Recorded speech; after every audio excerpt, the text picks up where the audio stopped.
dans notre studio au SIAM le président de la COMADER, la Confédération marocaine de l'agriculture et du développement rural, Monsieur Rachid Benaini. Bienvenue, Monsieur Benaini. Merci pour l'invitation.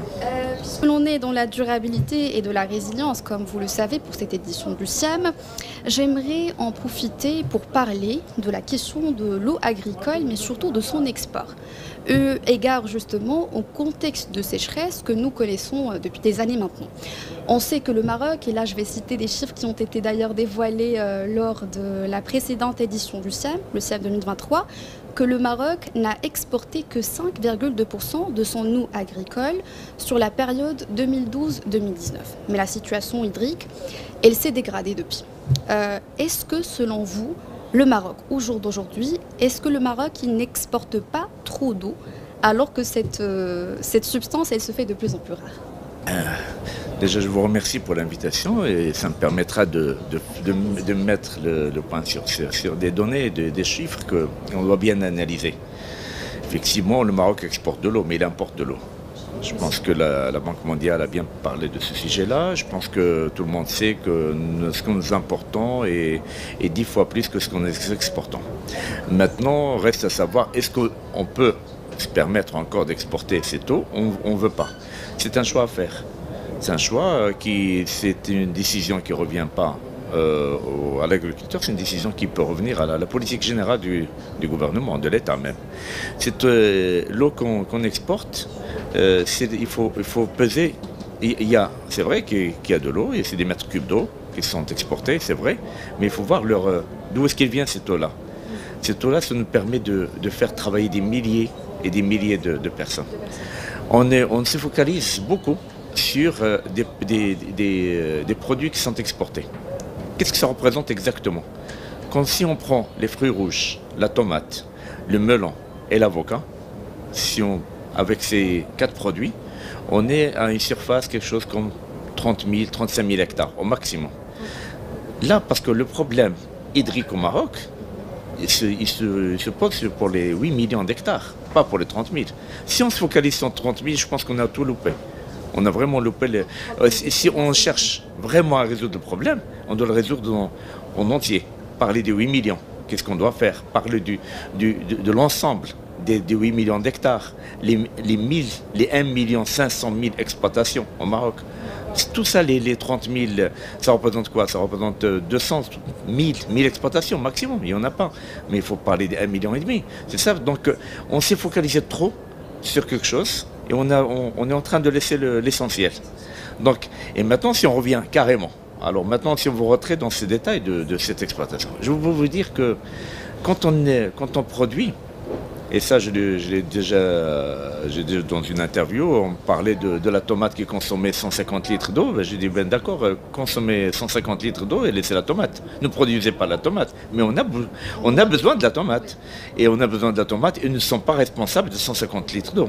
La tomate, elle est là, c'est le bon Dieu qui l'a créée, avec 150 litres d'eau. Maintenant, c'est un choix à faire. Ou bien on produit, ou bien on ne produit pas.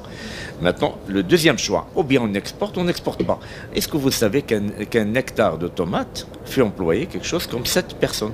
Un hectare de blé, chaque fois on compare au blé, moi personnellement je suis producteur que du blé et de l'olive. J'ai ni fruits rouges, ni tomates, ni rien. Mais un hectare de blé, c'est 0,1 emploi par hectare. Comparé, ça vous fait une différence de 70 fois. Avec 70 fois, quand même, c'est énorme. Donc il ne faut pas oublier qu'au Maroc, nous sommes un pays où il y a encore 16 millions d'habitants dans le rural, donc à 13 millions qui sont nourris directement dans l'agriculture, dont 3,5 millions qui travaillent directement dans l'agriculture, 3,5 millions d'emplois. Ces 3,5 millions d'emplois, on ne peut pas les faire à part ces produits-là. Ce sont les fruits rouges, la tomate, c'est eux qui font travailler ces gens-là. Ce n'est pas les céréales, c'est pas je parle de mon principe, moi je parle de moi-même, ce n'est pas les céréales ou autre chose qui font prêt. Donc maintenant, c'est un choix à faire. Et si on peut arrêter demain les exportations de tout ça, qu'est-ce qu'on va faire de ces milliers et centaines de milliers de... Arrêter l'export n'est pas une... alors quand on parle, maintenant ça devient, si on parle de ne pas arrêter, c'est autre chose. Maintenant on parle d'une solution, il faut trouver la solution. La solution, c'est que tous ces produits-là se trouvent au niveau de la côte. Complètement, ils se retrouvent au niveau du littoral. Pas à l'intérieur. Donc passons au dessalement et donnons de l'eau suffisamment à ces produits-là pour les produire parce qu'on a besoin de devises aussi pour acheter le blé, pour acheter les autres produits qu'on n'a pas avec la sécheresse qu'on a. Et produire, on a suffisamment, on a 3500 km de côte qu'on peut exploiter facilement. Le meilleur exemple, le meilleur site qu'on peut faire, c'est le meilleur exemple qu'on est en train de faire, c'est le ministère de l'Agriculture qui l'a fait, c'est le projet de Dakhla. Le projet de Dakhla, il est à 100% inépuisable. On a de l'eau de mer. Et la mer, tout le monde sait, parce que là je viens de quitter une réunion, on me parle de la mer qui baisse, je dis ben, là, vous l'avez rien compris parce que c'est au contraire. Les eaux de mer sont en train de monter, pas de baisser, parce que la fonte des glaces avec le changement climatique, c'est l'inverse.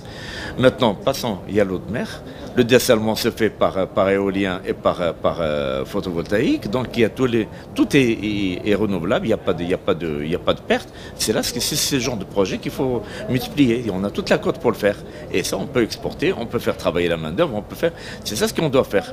Parler de l'eau en général, ça veut absolument rien dire. Donc il faut rentrer dans le détail et là on est d'accord. Si on fait 2 dessalements et tout, même les agriculteurs avec une forte valeur ajoutée, avec des paiements de devises, sont prêts à payer à ce prix-là.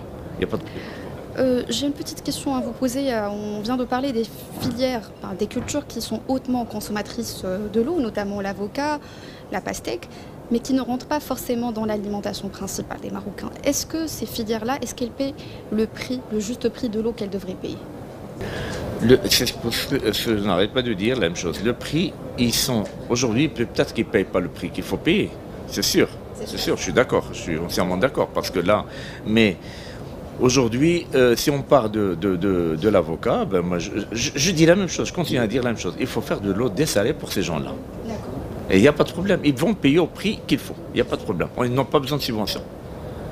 Ils n'ont pas besoin de subventions, ils n'ont pas besoin, parce qu'il y a une forte valeur ajoutée pour ces. Mais revenons toujours, est-ce que c'est ça le problème du Maroc? Ça concerne 1000 personnes, 1000 entreprises, 1000 exploitations. On parle d'1,5 million. Le gros problème, c'est qu'on n'essaie pas de cacher toujours, on se cache derrière chaque fois on a un problème d'eau, il y a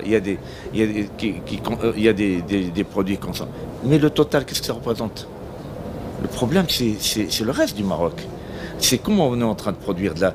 Et chaque fois qu'on parle de ça, on bloque au niveau de la production de la tomate, plutôt de la pomme de terre, de l'oignon. Et par contre, là, on a vraiment besoin. Et là, c'est là où il y a le gros problème. C'est-à-dire qu'on est toujours, on se cache derrière. C'est pas une critique que je fais aux médias ou à l'opinion publique, mais on ne doit pas orienter les discussions sur 30 000. On oriente la discussion vers l'avocat. Voilà, on oriente toujours la discussion sur 30 000 hectares. Non, il y a un problème sur 8 millions d'hectares. C'est ça ce qu'il faut essayer de résoudre. Aujourd'hui, quand on parle de ça, on coupe l'eau. Quand on coupe l'eau, ben c'est des millions de personnes qui souffrent. C'est-à-dire, c'est pas aujourd'hui que l'agriculture va payer la politique des dernières années où ils n'ont rien. C'est ça, c'est la politique qu'il fallait qu'ils pensent à ça avant. Au lieu de couper pour nous maintenant. Notre dotation, elle était de 5,6 milliards de mètres cubes d'eau. Aujourd'hui, on est moins de 600 millions de mètres cubes. Et comment on va faire? Le Marocain veut toujours manger, de trouver tout ce qu'il faut. Très important. On veut toujours trouver, et on est les rares pays où on a tout ce qu'il faut, avec un prix très abordable. Je viens de voir, avant d'arriver chez vous, parce qu'il y avait une autre étude, en train de voir, aujourd'hui, l'oignon en Europe, il n'y a pas moins de 5-6 euros. Il a pris un prix incroyable. Et les Marocains consomment toujours de l'oignon à 5 dirhams. Ça reste toujours abordable. Le monde a explosé au niveau des prix. Et au Maroc, on a toujours les... Donc, comment voulez-vous que cet agriculteur, on lui coupe l'eau? Il y a les prix qui sont envolés. Et on lui demande de produire en quantité et en prix inférieur. Je trouvais que l'équation n'est pas normale. Si on fait trop de pression sur cet agriculteur-là, c'est un écosystème qui est très fragile.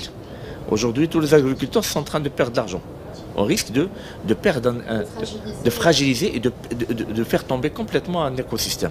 C'est ça ce qui fait peur. Oui, les agriculteurs, justement, ils sont au cœur de ce secteur et on parle de développement économique, pas seulement de cette catégorie, mais c'est tout le développement économique du pays qui est lié à cette activité qu'est l'activité agricole.